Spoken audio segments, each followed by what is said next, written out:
presented by LK Entertainment। तोरा बिना सुना लग गई हमारी रंगिया भी लगे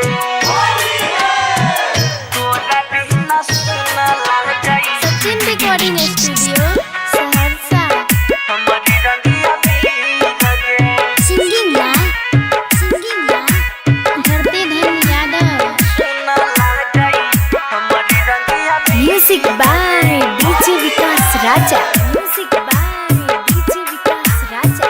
तोरा बिना सुना लग गई हमारी रंगिया भी लगे याद जाई न दिल से तोहर किया आखिर गे याद जाई न दिल से तोहर किया आखिर गे तोरा बिना सुना लगई हमारी रंगिया भी लगे तोरा बिना सुना लगई हमारी रंगिया भी लगे नहीं जानी कैसन भगवान लिखल तकदीर गे नहीं जानी कैसन भगवान लिखल तकदीर गे तोरा बिना सुना लगई हमारी रंगिया भी लगे तोरा बिना सुना लगई हमारी रंगिया भी लगे तोरा बिना सुना लगई हमारी रंगिया भी लगे तोरा बिना सुना लगई हमारी रंगिया भी लगे सचिन रिकॉर्डिंग स्टूडियो सहरसा। तोरा बिना सुना लगई हमारी रंगिया भी लगे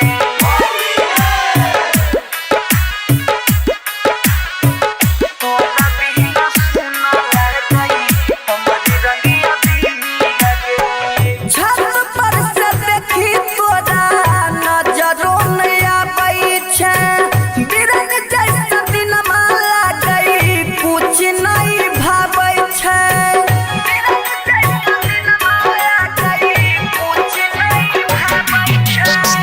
छत पर से देखी तोरा नजरों में आबै छै बिरन जैसा दिन माला गई कुछ नहीं भाबै छै जिंदगी में खींच गेले लक्ष्मण लकीर गे जिंदगी में खींच गेले लक्ष्मण लकीर गे तोरा बिना सुना लगई हमारी रंगिया भी लगे तोरा बिना सुना लगई हमारी रंगिया भी लगे तोरा बिना सुना लगई हमारी रंगिया भी लगे तोरा बिना सुना लगई हमारी रंगिया भी लगे सचिन रिकॉर्डिंग स्टूडियो सहरसा। तोरा बिना सुना लगई हमारी रंगिया भी लगे